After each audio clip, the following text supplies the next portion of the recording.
दोस्तों नमस्कार, मैं हूं दीपक हिमांशु और आप देख रहे हैं टेक्स्ट बुक सुपर कोचिंग। जी, दोस्तों आज वो घड़ी है जबकि एक टीचर के लिए, एक प्लेटफॉर्म के लिए बहुत प्राउड का मोमेंट होता है जब हमारे स्टूडेंट सेलेक्ट होते हैं और अपने करियर में आगे बढ़ते हैं। और हमारे साथ आज हमारे साथ स्क्रीन शेयर कर रहे हैं शोएब अहमद जी, और जिन्होंने सीटेट क्वालिफाई किया है और सीटेट पेपर 1 इन्होंने क्वालिफाई किया है 99 मार्क्स से। तो शोएब जी, सबसे पहले तो आपको बहुत-बहुत कांग्रेचुलेशंस, जहां पर की सक्सेस रेशियो काफी कम है, काफी यहाँ पर जो है चैलेंजिंग हो रहा है जॉब पाना। एक जी। ऐसे टाइम पे जब आने वाले समय में काफी जॉब है और आपने इस समय पर पेपर क्वालिफाई किया है। कैसा महसूस हो रहा है और थोड़ा पहले आप अपने बारे में बताइए? सर एट फर्स्ट हम थैंकफुल हैं आपके और टेक्स्ट बुक टीम के। सर आप जी, लोग का एफर्ट्स के वजह से आज ये अचीवमेंट अचीव कर पाए हम, जो जी, भी है। जी। जी। ओके, बहुत बढ़िया। और मतलब ये पहले तो आप ये बताइए कि मतलब टीचर टीचर ही बनना है, ये आपने क्यों चूज़ किया और इसी फील्ड में आना है, ऐसा आपने क्यों सोचा? सर एक्चुअली क्या है टीचर फील्ड का ये इसमें स्कोप है, स्कोप मान लीजिए तो क्या है कि मतलब जो भी मेरा कि ये रहा है, जुड़ा रहा है तो मतलब टीचिंग से शुरू से जुड़ा रहा है। जैसे ही मेरा मैट्रिक इंटर हो गया था सर, उसके बाद हम टीचिंग लाइन में आ गए थे। प्राइवेट जैसे ट्यूशन हो जाए, प्राइवेट स्कूल हो जाए, मुझे जी, अच्छा लगा इसमें इंटरेस्ट पड़ गया। इससे हम सोचे कि टीचर बनना है जी। और इसमें वेरी गुड। टीचर जी। तो ये आप कहाँ से हैं? थोड़ा अपने बैकग्राउंड के बारे में, अपने फैमिली के बारे में भी बताइए प्लीज़। सर हम बिहार के अररिया डिस्ट्रिक्ट के एक छोटे से गाँव जी, वीरनगर बिसरिया से हैं सर। जी। जी, तो यहाँ पर मतलब जैसे कि आप ऑनलाइन पढ़ाई किए हैं, तो बहुत लोगों का ये रहता है कि भई ऑनलाइन पढ़ाई नहीं हो पाती है, या आप इस केस में अचीव किए हैं। देखिए, कोई भी सक्सेस छोटा-बड़ा नहीं होता है। मुझे लगता है कि सीटेट एक जी, ऐसा पड़ाव है जो आपको आगे का रास्ता तय करती है, तो ये बहुत बड़ा पिलर है। तो वहाँ पे रह के जी, आपने एग्ज़ाम क्रैक किया, टेक्स्ट बुक सुपर कोचिंग से आपने पढ़ाई की, तो आप क्या कहना चाहेंगे? मतलब कि अभी हम लोग विषय पर भी आएँगे, स्ट्रैटेजी पर भी आएँगे, लेकिन जो जी। बच्चे इस वीडियो को देख रहे हैं, जो लोग आने वाले समय में क्रैक करना चाहते हैं या जिनका पिछली बार नहीं हुआ, कि कहीं पर भी रह के, किसी सुदूर गाँव में भी रह के, कैसे उनको रूटीन बनाना चाहिए कि उनका सक्सेस ज़रूर हो? जी, हम ये नज़रिया से देखते हैं कि कुछ बच्चे हैं जो घर से बाहर रह के पढ़ाई करते हैं, जी, तो उनको पढ़ाई के साथ-साथ उनका रहना, वहाँ पे हॉस्टल, खाना, कपड़ा-उपड़ा जो भी है, उसमें इन्वॉल्व हो जाते हैं बच्चे। और सही बात। ये ऑनलाइन जो पढ़ाई हो पा रही है आजकल, इसके थ्रू घर में रह के इंसान कोई भी अच्छी पढ़ाई कर सकता है। इसमें बहुत सारे ऑप्शंस हैं, जो कि मैं अपने फैमिली और अपने कज़िन्स लोग को रिकमेंड करना चाहूँगा कि वो ऑनलाइन जी, पढ़ाई करें जी, और ख़ास वाह! करके टेक्स्ट बुक पे। जी, जी। जी। और टेक्स्ट बुक पे आखिर जैसे कि आप पेपर 1 से थे और सभी सब्जेक्ट्स की यहाँ पे पढ़ाई हो रही थी। तो टेक्स्ट बुक की मतलब क्या-क्या चीज़ें आपको ऐसी लगी जिससे आपको लग रहा है कि नहीं, ये आने वाले समय में बच्चों को इसको अवेल करना चाहिए?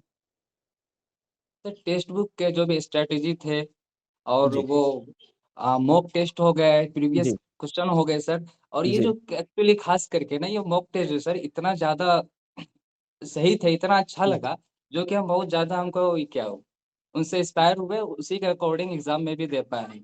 जी। बच्चों को पेडागोजी में बड़ी डाउट होती है, और जब आप जी। पेडागोजी के क्वेश्चन बनाते हैं, क्योंकि पेडागोजी ही एक तरह से कहिए कि कंप्लीटली बहुत रहता है, सभी सब्जेक्ट में भी रहता है। तो पेडागोजी का जब क्वेश्चन अटेम्प्ट करते हैं, तो किन बातों का ध्यान रखना चाहिए आपके हिसाब से? पेडागोजी के अकॉर्डिंग तो बातों का ध्यान रखना चाहिए कि वो चिल्ड्रन सेंटर होना चाहिए, चिल्ड्रन सेंटर्ड होना चाहिए। जी, और ये ऐसा मान के चलना चाहिए कि जो भी पेडागोजी हम पढ़ रहे हैं, तो उसी के अकॉर्डिंग हम बच्चों को पढ़ाएँ, जी, उसी के अकॉर्डिंग बच्चों को पढ़ाएँ। जैसे कि जी, आजकल क्या हो रहा है कि बच्चों को थोड़ा क्रिटिसाइज़ किया जाता है। तो जी, पेडागोजी हमें ये सिखाता है कि बच्चों के साथ किस तरह बिहेव करना चाहिए हमें, क्या करना चाहिए, कौन-सा स्ट्रैटेजी अपनाना चाहिए कि बच्चे आगे बढ़ सकें। ये पेडागोजी हमें यही सिखाता है। तो जी, पेडागोजी एक महत्वपूर्ण स्थान ले सकती है। जी। बिल्कुल। बहुत बढ़िया। देखिए, कितनी अच्छी बात आपने बोली।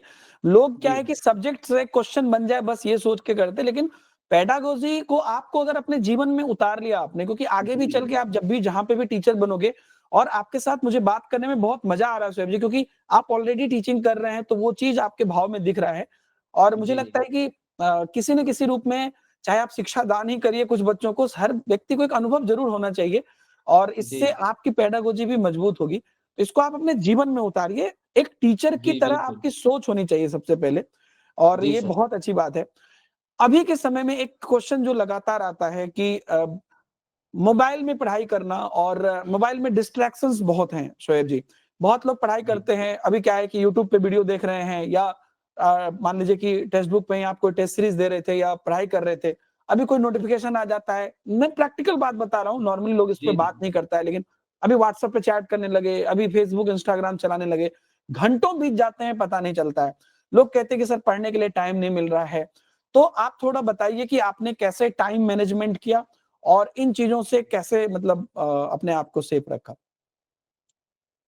सर मेरे अकॉर्डिंग ये जो जी, आजकल फ़ोन कुछ यूथ जो आजकल फ़ोन को सोशल मीडिया के अकॉर्डिंग के लिए यूज़ करते हैं, जैसे इंस्टाग्राम हो गया, जैसे कि आप बोले इंस्टाग्राम, जी, कोई अदर सोशल मीडिया उसको यूज़ कर रहे हैं।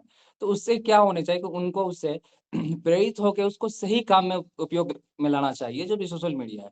तो जैसे जी। कि यूट्यूब हो गया, जैसे कि सब ऑनलाइन प्लेटफ़ॉर्म हो गया, टीचिंग का हो गया, जो भी है। तो इन्हें देखा जाना चाहिए कि कि जो भी है, मतलब पढ़ाई के लिए आप दूर होके इस्तेमाल करिए हाँ, उसको, मतलब हाँ, नेगेटिव से नेगेटिव दूर चीज़ों के लिए इस्तेमाल ना करें। जी, नेगेटिव चीज़ों को जी। दूर होके पॉज़िटिव की तरफ आना चाहिए। जी, जी, जी, बिल्कुल। नहीं, जी, बहुत बढ़िया। अब थोड़ा सब्जेक्ट वाइज़ बताइए कि आपको अगर एज़ अ बड़े भाई, अगर आपको अपने छोटे भाई को बताना हो कि इस बार जो भी स्टूडेंट जुलाई 2025 में अटेंड करेंगे, तो उनको जी, कैसे सब्जेक्ट वाइज़ किन-किन चीज़ों का ध्यान रखना चाहिए? और अब टेक्स्ट बुक पर हम लोग भी सब लोग मिलकर आप आपने देखा ही होगा कि सभी जितने भी बेहतरीन फैकल्टी हैं, सब लोग बहुत सीरियसली इस बार हम लोग लगे हुए हैं कि जो भी जी, पीछे कमी रह गई या जहाँ से भी बच्चों का 1 नंबर या 2 नंबर से भी काफ़ी बच्चों का रह गया है। देखिए, इसमें तो कोई कॉम्पिटिशन नहीं है पहली बात तो, कि जी, भाई जी, आपका हो गया तो मेरा नहीं होगा, ऐसी कोई बात नहीं है। अगर मैं पढ़ूँगा तो मेरा भी होगा। तो जी, कैसे सर। सब्जेक्ट को मैनेज करें? अब आप जानते हैं फैकल्टीज़ को जानते हैं सबको और किस ढंग से मैनेज करें और मैं आपकी भावनाओं को इसलिए भी समझ रहा हूँ क्योंकि आप संजोगवश हमारे गाँव क्षेत्र बिरादरी से आते हैं और जी, उस एरिया से आते हैं, तो मैं उस बात को समझ सकता हूँ कि कितना स्ट्रगल रहता है और कितनी मतलब चीज़ें उतनी हमें तो 10th तक तो हमें समझ में नहीं आता था कि करना क्या है, मतलब पढ़ाई का जी, मतलब जी। क्या है? है ना? 12th तक में क्या डिग्री क्यों कर रहे हैं? आगे जॉब कैसे लगेगी? इतनी क्लैरिटी भी नहीं थी। तो इस समय पर ये बहुत ज़रूरी है कि आप प्लीज़ शेयर करिए कि सब्जेक्ट वाइज़ कैसे बच्चे को मैनेज करना चाहिए और किस सब्जेक्ट में किन चीज़ों पर ध्यान देना चाहिए आपके हिसाब से? सब्जेक्ट वाइज़ मैनेज करने के लिए सर, जैसे कि कोई सब्जेक्ट है, पहले उसका एक स्ट्रैटेजी बना लेनी चाहिए कि क्या करना है, आपको किस टाइम पे क्या करना है। जैसे कोई बच्चा अब सीडीपी का तैयारी कर रहा है, जी, सीडीपी का तैयारी कर रहा है, तो उसके लिए भी 2 ऑप्शन है कि पहले आप थ्योरी देख लीजिए। जी, पहले थ्योरी का आप जितना भी स्टडी कीजिए, थ्योरी के बाद उसका जो होता है प्रैक्टिस सेट आ गया। पहले जी, थ्योरी देख लेना है, उसके बाद प्रैक्टिस सेट को ये कर लेना है, बिल्कुल। अ, अटेंड कर लेना है। इसी तरह से जितने भी सब्जेक्ट हैं, इन सब्जेक्टों को थ्योरी वाइज़ उसके बाद प्रैक्टिस करना बहुत ज़्यादा ये रहेगा, जी, उपयोगी होता है ये। जी। जी। एक और चीज़ है जैसे कि यूट्यूब पर हम लोग देखते हैं अच्छा ईवीएस के लिए एक बार बताइए आपका एनसीईआरटी का क्या रोल रहता है आपके हिसाब से? सर हम ईवीएस का देखें हम एनसीईआरटी का रोल एनसीईआरटी का आप कहें तो 100% हुँ, भी कहें तो गलत नहीं होगा। वाह! वाह! सही एनसीईआरटी बात का है, 100% रोल होता है सही ईवीएस बोल रहे हैं आप। ईवीएस में। हुँ, क्योंकि हम हुँ। आज स्टडी कर रहे थे 3 टू 5 हमारा पर्यावरण आता है एनसीईआरटी का। जी, तो मतलब एक एक्यूरेट जितने भी क्वेश्चन बनते हैं ईवीएस के सारे इन्हीं से आते हैं। तो हम हुँ, ये कह सकते हैं कि ईवीएस में एनसीईआरटी का 100% योगदान होता है। वाह! 100% योगदान होता है सर। बिल्कुल सही आपने कहा जी। और लैंग्वेज में ब आपका लैंग्वेज क्या-क्या था? सर फर्स्ट लैंग्वेज फर्स्ट था उर्दू सर, हुँ। सेकंड हिंदी। हिंदी था। तो लैंग्वेज में पैसेज पोएट्री में थोड़ा-सा परेशानी हो जाता है, बच्चे ऐसा बता रहे हैं कि टाइम हो जाता है और फिर बन नहीं पाते हैं, पैसेज पढ़ने में टाइम लग जाता है। तो कैसी स्ट्रैटेजी होनी चाहिए? इसके लिए सबसे पहले कि चाहिए कि पैसेज के लिए कोई भी प्रैक्टिस करना चाहिए। जैसे कि हमारे टेक्स्ट बुक पे थे कि जितने भी पैसेज थे, जो भी थ्योरी जी, जितने भी क्वेश्चन थे, उनके मॉक टेस्ट थे, उनको अटेंड किया हम। जी, अटेंड करने के सबसे पहले क्या होना चाहिए कि माइंड एकदम से पूरा सेट होना चाहिए कि भई हमको अच्छा से मतलब 1 नंबर भी मिस नहीं करना है, 1 मार्क्स भी मिस नहीं करना है किसी में। जी, तो पैसेज भी कोई अगर देखा जाए, तो पैसेज भी आप नॉर्मली सोल्व कर सकते हैं, लेकिन ठीक है, उसके लिए पहले आपको प्रैक्टिस करना बनता है। प्रैक्टिस करना जी, पड़ेगा। टाइम जी, मैनेजमेंट के लिए प्रैक्टिस तो करना मतलब पहले आप जी, पैसेज पढ़ो, क्वेश्चन बनाओ, जब इस चीज़ को आप बार-बार रिपीट करेंगे, तो ऑटोमैटिकली उसका आपको अभ्यास हो जाएगा और जी, सर। करेंगे। बच्चों के और भी जानते हैं बहुत छोटी-छोटी चीज़ें जब हम लोग पढ़ाते हैं तो क्लास में आती है। एग्ज़ाम जब नज़दीक आता है, तो डर लगने लगता है, पढ़ी हुई चीज़ें जी भूलने सर। लगते हैं। ऐसा आपके साथ भी हुआ था? जी सर, ऐसा तो ओके। हाँ। नेचुरली हर किसी के साथ बहुत होता है अच्छा सर। बात है ना, मतलब ये मुझे बहुत जी। अच्छा लगा, आपने बड़ा प्रैक्टिकली चीज़ों को एक्सेप्ट किया। अब इसको मतलब इस टाइम पर क्या सोचना है? अब मान लीजिए एग्ज़ाम नज़दीक आ रहा है, लग रहा है कि सब भूल रहे हैं, मतलब नेचुरल है, तो क्या सोचना है उस टाइम पे आपके हिसाब से? हमारे हिसाब से उस टाइम से सबसे पहले अपना मानसिक को संतुलन बना के रखना है, सबसे जी, पहली बात।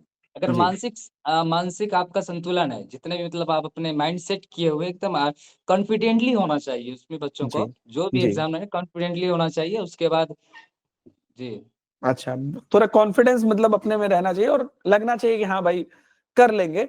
और मैं तो जी, इसमें एक चीज़ और ऐड करना चाहूँगा कि आप लोग जो भी स्टूडेंट हैं, सिंपल बात सोचिए कि हम वही कर सकते हैं। मैं एक स्टेटमेंट हमेशा कहता हूँ कि समय से पहले और औकात से ज़्यादा कभी नहीं मिलता है।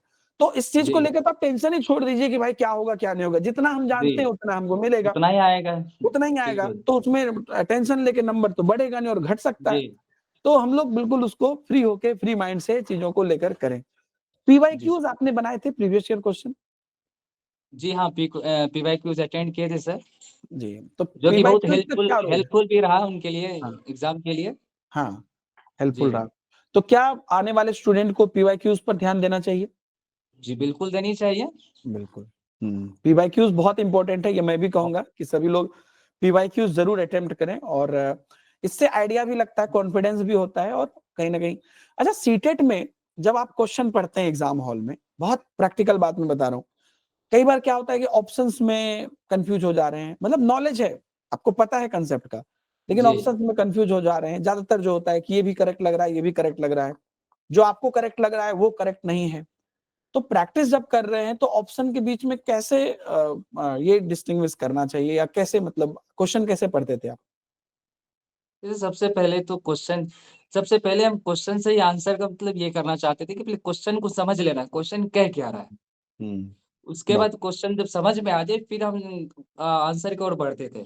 जी, जी, जी। तो तो इससे मतलब पता हाँ, चल जाता था प्रैक्टिस जो करते थे इससे पता चल जाता था कि मतलब इस क्वेश्चन का क्या आंसर आ सकता है।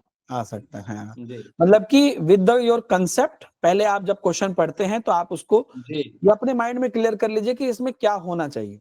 फिर जब आप ऑप्शन पर जा रहे हैं, तो उससे पहले आपके दिमाग में उसकी क्लैरिटी है। हालाँकि इसके लिए प्रैक्टिस की ज़रूरत है, जब तक आपका कांसेप्ट क्लियर नहीं होगा, तो आप नहीं कर पाएँगे, ये भी बात है। जी सर। जी। आगे क्या प्लान है आपका? मतलब किस विभाग में क्या मतलब कहाँ पे टीचर बनना है, क्या है? सर आगे बीपीएससी तैयारी 4 के लिए सर।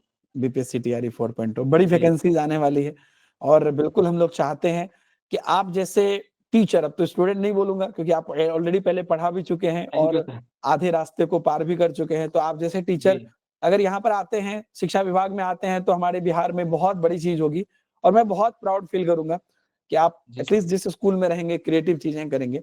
तो थोड़ा अगर एज़ अ स्टूडेंट या एज़ अ भाई अगर आप लास्टली अपने फ्रेंड्स को कुछ बताना चाहें जो आपके मन में हो, यार कभी अगर हमको मौका मिले इतने बड़े प्लेटफ़ॉर्म पर बताने का या लाखों स्टूडेंट के बीच कुछ शेयर करने का, तो कुछ भी अगर जी। आपके मन में हो, मतलब ज़रूरी नहीं है कि आप कोई बड़ी बात ही बोले, छोटी ही बात कुछ भी अगर आपके मन में हो, आप अगर शेयर करना चाहें तो? तो इस प्लेटफ़ॉर्म के लिए मतलब जितने मेरे और मेरे दोस्त भी फ्रेंड भी हैं और मेरे कज़िन्स भी हैं, तो वो भी यही सीटेट का तैयारी कर रहे थे। उसको जी, भी मैंने यही रिकमेंड किया कि भई सीटेट के लिए सबसे बेस्ट अभी हम देखते हैं तो हमारे अकॉर्डिंग सबसे बेस्ट अभी टेक्स्ट बुक है। जी, जी। टेक्स्ट बुक है तो उसको मतलब ये भी करवा दिए, जॉइन भी करवा दिए हम ऑलरेडी। जी, वाह! वो वाह! क्लास कर रहे हैं। तो सब लोग अच्छे से पढ़ाई कर रहे हैं और जी, हम लोग भी इस कमिटमेंट को करते हैं आपके थ्रू शोएब जी कि कभी भी एक भी बच्चे को कोई परेशानी ना आए, इसके लिए हम लोग और ज़्यादा चीज़ों को लगेंगे। कहते हैं कि इंसान हमेशा अपने आप को अपग्रेड करता है। हम लोग भी अपग्रेड जी, कर रहे हैं अपने आप को कि कैसे जैसे आपसे बात करते हैं, आप जैसे हज़ारों स्टूडेंट जो लोग सेलेक्ट किए हैं, जब उनसे बात करते हैं, हम लोग भी लर्निंग करते हैं कि क्या चीज़ें जैसे आपको अच्छी लगी, उस चीज़ को हम लोग और कितना एनहांस कर सकते हैं। अगर कहीं पे इम्प्रूवमेंट की ज़रूरत है तो कैसे इम्प्रूवमेंट कर सकते हैं। एज़ अ जी, प्लेटफ़ॉर्म हम लोग कभी ये नहीं मानते हैं कि अरे हमने जो कर दिया ये बहुत है। हमें हमेशा ये बात पता है कि आपकी मेहनत आपको आगे लेकर जाती है और जी, उस मेहनत के लिए जो भी चीज़ें हमारे से बन पड़े। इस बार हम लोगों ने एक और चीज़ किया है कि आने वाले बैचेज़ में हम लोग जी, मेंटरशिप कर रहे हैं, जैसे अभी आपसे मेरी बात हो रही है, तो जी, जी। विद इन अ प्रिपरेशन हम लोग बच्चों के बीच कनेक्टेड रहेंगे। ऑनलाइन में एक ये कमी हो गई थी कि आप चैट तो कर रहे थे, लेकिन टीचर से डायरेक्ट बात नहीं हो पा रही थी। हाँ, हम लोग ये चीज़ें शोएब जी इंट्रोड्यूस कर रहे हैं और जिससे मुझे लगता है कि बच्चे को थोड़ा-सा जैसे एग्ज़ाम से पहले या पढ़ाई के दौरान कनेक्टेड रहेंगे तो कुछ शेयर कर पाएँगे। तो जी, जी। कुछ भी अगर मदद कर पाएँ हम लोग थोड़ा और ज़्यादा तो इसकी कोशिश में हैं। और बहुत-बहुत आपको कांग्रेचुलेशंस, बहुत-बहुत धन्यवाद आपके सिलेक्शन के लिए और जी, जी। बिल्कुल आप थैंक बीपीएससी यू। टीचर बनिए और उसमें भी हम लोग पूरा साथ निभाएँगे और जी, सर। जितना भी संभव हो सके हम लोग as a text book super coaching team आपको मदद करेंगे। आगे बढ़िए और टीचर बनिए। जिस दिन आप बीपीएससी थैंक यू। तैयारी निकालिएगा, मेरी खुशनसीबी होगी एक बार फिर से मैं आपका इंटरव्यू लूँगा जी, सर। और आप आगे सर, आपसे ऑफ़लाइन भी मिलनी है सर। जी, अच्छा आप आ रहे हैं जी। क्या? जी, सर। पटना आ रहे हैं आप? अभी मिलने के लिए? पटना। अच्छा ठीक है नहीं, सर। अभी अगर आप नहीं नहीं बिल्कुल ये मैं भी आपसे ये करता हूँ कि बहुत जल्द हम लोग अलग-अलग जगहों पर जाएँगे और हम लोग जी, कोशिश करेंगे कि आप जैसे विद्यार्थी से मिले हमारे लिए प्राउड की बात है। और कभी जी, अगर जी। गलती से आपके स्कूल के या आपके घर के आस-पास से गुज़रे और आप बोले, "अरे! ये हमारे दीपक सर हैं।" तो ये मेरे लिए और भी प्राउड की बात है। बहुत जी, सर। धन्यवाद शोएब जी। जी।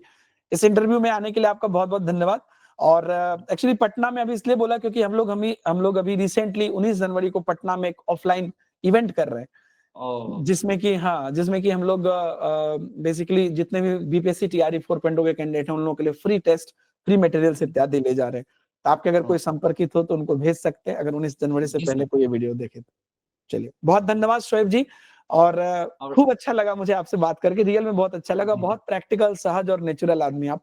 भगवान आपको जी। ऊपर वाला आपको बहुत आगे लेकर जाए। थैंक यू वेरी और मच। आप लोगों का भी बहुत-बहुत आभार रहेंगे सर क्योंकि आप लोगों की वजह से अचीवमेंट मिल पाई हमको जो चाहिए था। जी, जी, जी। Thank you very much. Thank you Shoaib ji. जी। Welcome sir.